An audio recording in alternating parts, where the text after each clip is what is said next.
Күйеу балаға неге төс тартқан? Шынында неге сіңірлі болған соң тісінің қуатын сынауға ма, әлде ең тәтті жерді беріп, құрмет көрсетіп келіп тұруына жағдай жасау ма?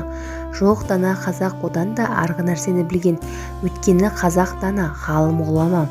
Белгілі журналист Нұрбек Бекбауылдың зерттемесінде сұхбат берген дәрігер Индира Таңкебаева қабырға сүйектердің тоғысқан жері төстік етте ер адамның қуық асты безінің қабынуына қарсы ақуыздар көп деп мәлімдейді.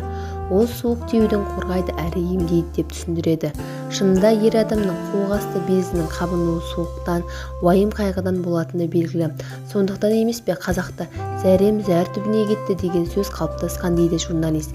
Яғни зәр түбі деп отырғаны сол қуық асты безі ғой. Мұны кешегі медицина дамыған кезде тауып отырған жоқ қазақ. Ертеден біледі, өте ертеден. Сондықтан қазақты қалай дана, қалай данышпан демейсіз, оған дәлел ертөстік хикаясы. Осы бір дастанның негізгі желісі де осы емес пе?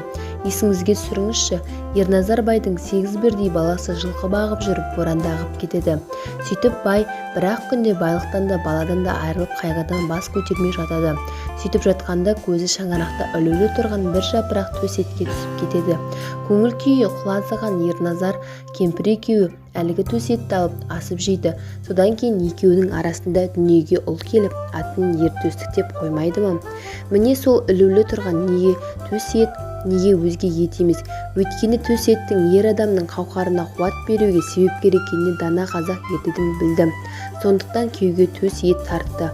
Мұнысы жас шаңырақтардың шайқамауының ойлағанын болса керек деп түйіндейді. Расында идаланатын ақпарат. Міне осындай даналығынан соң қазақтың қайырымы мен салтын жоққа шығарады екенбіз.